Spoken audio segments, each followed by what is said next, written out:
pero si muere, lleva mucho fruto. Esa fue la idea. Finalmente Jesucristo iba a morir para llevar mucho fruto. Todos sus hijos, todos, como dice Juan 17, los que creyeron en Él y los que habríamos de creer en Él por la palabra de sus discípulos. ¿Sí? ¿Qué hay de nosotros? Nos enseña a odiar el pecado. Vemos las consecuencias del pecado. Juan 11:33. Jesús entonces, al verla llorando y a los judíos que la acompañaban también llorando, se estremeció en espíritu y se conmovió. ¿En qué escenario estaba sucediendo esta situación? Cuando había muerto Lázaro. ¿Qué dice el versículo 35? Jesús lloró. Lloró, vio el dolor que causa la consecuencia del pecado. Entonces, ese sufrimiento nos hace ver lo que provoca el pecado en nuestras vidas. Hay muchos que dicen, bueno, pues ya era su hora de morir. Pero realmente si no conocen de Cristo, del verdadero Cristo, es una consolación meramente superficial. La consecuencia del pecado es gravísima. Es la muerte, Romanos 6. La paga del pecado es la muerte. Y causa dolor. Entonces, ¿qué pasa con nosotros? Nosotros aprendemos también a odiar el pecado. Ezequiel 20:43. Más tarde regresaremos a él, hablando en concreto del pecado, no solo del sufrimiento, pero esas consecuencias también nos ayudan a ver cómo aprendemos de ello. Y allí os acordaréis de vuestros caminos y de todos vuestros hechos, en que os contaminasteis, y os aborreceréis a vosotros mismos a causa de todos vuestros pecados que cometisteis. ¿Qué va a pasar el pueblo en exilio, el pueblo sufriendo los pecados? Aquí ya habla ya del remanente que Dios traería para sí, pero se iban a dar cuenta de todo como nosotros.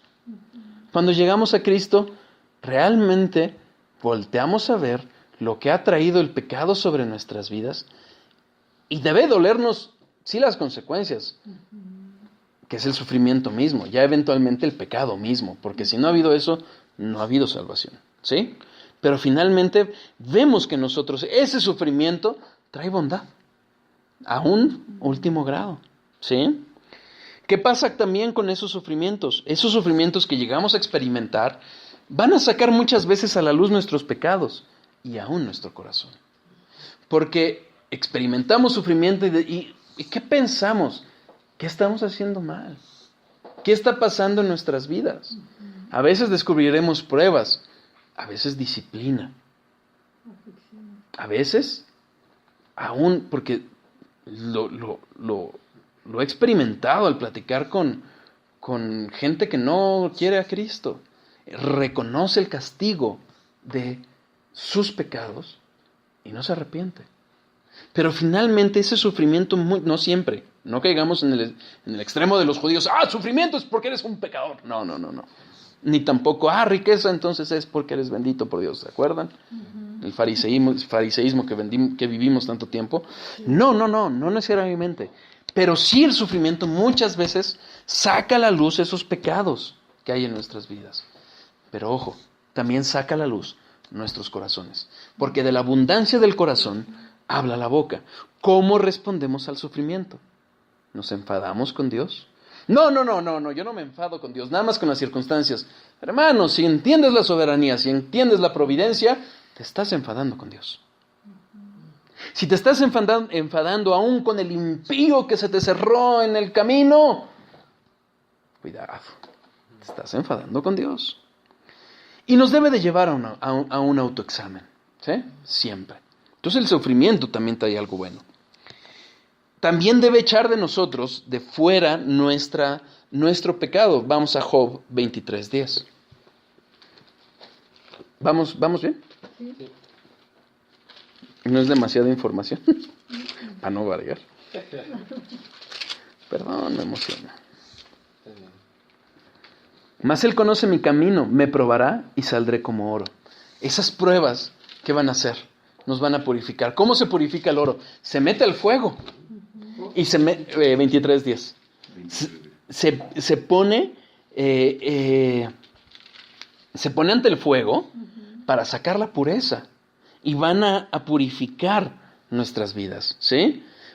Finalmente, ese autoexamen nos va a llevar también a decir, ok, esto estoy haciendo mal. Y si nosotros, vamos a hablar también un poquito del autoexamen. Muchas veces les he recomendado la predicación de Joseph Urban acerca de la autoexaminación, que es preciosa y tan útil para nuestras vidas. Pero ese autoexamen nos va a ir purificando. Y vamos a darnos cuenta muchas veces que lleva tiempo Dios diciéndonos, aguas con esto, estás pecando acá, sí, Señor, perdón, y al rato caemos y lo dejamos pasar. ¿Okay? Ese sufrimiento finalmente que llegamos a acumular, no por otra cosa, sino porque somos tercos y necios, sí, va a purificarnos. Entonces lleva algo bueno, ¿sí? Es más, salud. El sufrimiento mismo da testimonio de que somos hijos suyos. Hebreos 12, 6 al 8.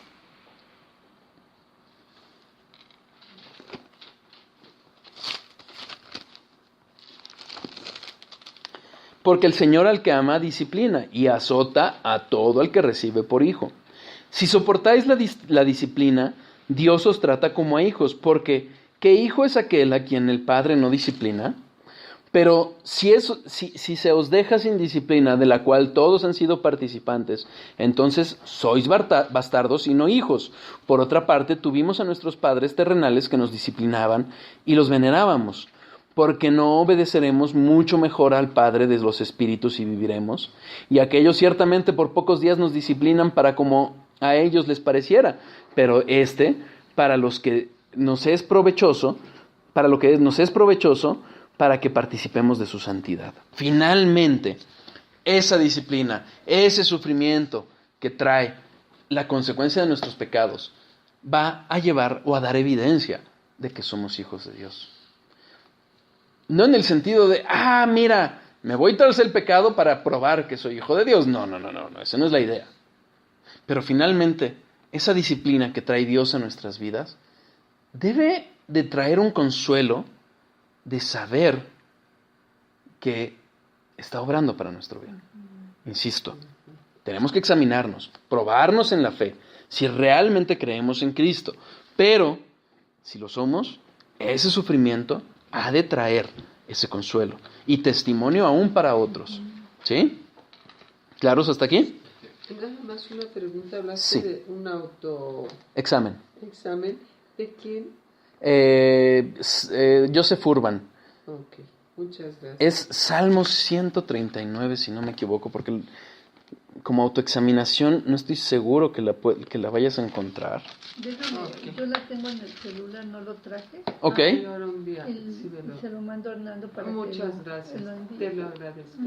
Sí. Salmo 139. Me la recomendó. Ajá. Okay. Es tremendo, ¿verdad? Sí, porque luego uno no se ve. Oh Jehová, tú me has examinado y conocido. Escudriña. Has escudriñado mi andar y mi reposo. Sí, estoy seguro que versículo 23. Examíname, oh Dios, y conoce mi corazón. Pruébame y conoce mis pensamientos. Sí. Okay. Muy recomendable. Y es que en esa predicación te va llevando de la mano. Cómo debes de examinar. Exacto. Ay, muchas gracias. Sí, hoy mismo la busco. Ay, gracias. El poder purificador de la autoexaminación. Ese es. Joseph Urban, yo creo que es uno de los mejores teólogos, y cuando sabe su edad, es un niño, tiene creo que 38 años, es impresionante su conocimiento y su bagaje. Es un poco pesado, porque sí, él sirve unos bistecs de este vuelo, entonces digerirlos es difícil, pero es muy bueno, es extraordinario ese hermano. Al principio habla de la reforma o algo así. Ajá. Okay. Pero llega al final a eso. Pero tiene una razón de ser porque habla de la reforma. ¿Ok? Entonces vemos que también todo eso tiene un propósito. ¿Qué pasa? ¿Qué va a pasar? Nos acerca a Dios.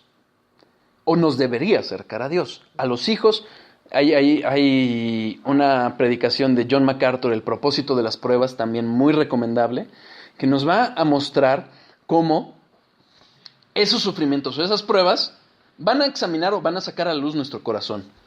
¿Qué es lo que sucede? Para sus hijos lo acercan a Dios. Para los que no son sus hijos lo alejan de Dios. ¿Ok? Deuteronomio 6, 10 a 3.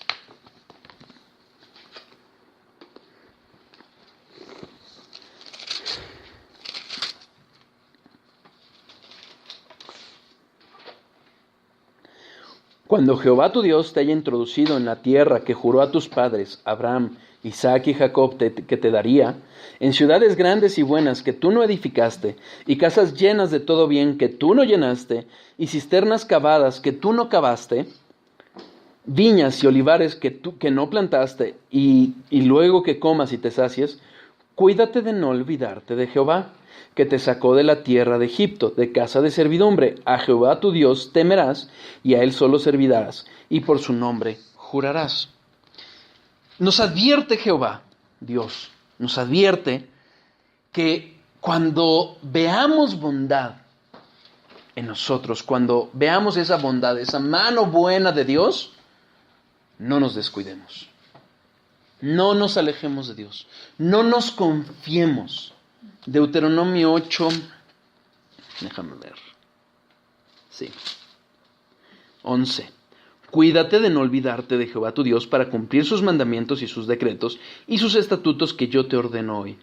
No suceda que comas y te sacies y edifiques buenas casas en que habites, y tus vacas y tus ovejas se aumenten, y la plata y el oro se te multipliquen, y todo lo que tuvieres se aumente, y se enorgullezca tu corazón y te olvides de Jehová tu Dios, que te sacó de tierra de Egipto de casa de servidumbre, que te hizo caminar por un desierto grande y espantoso lleno de serpientes ardientes y de escorpiones de sed, donde no había agua, y él te sacó agua de la roca del pedernal, que te sustentó con maná en el desierto, comida que tus padres no habrían conocido, afligiéndote y probándote, para que a la postre hacerte bien.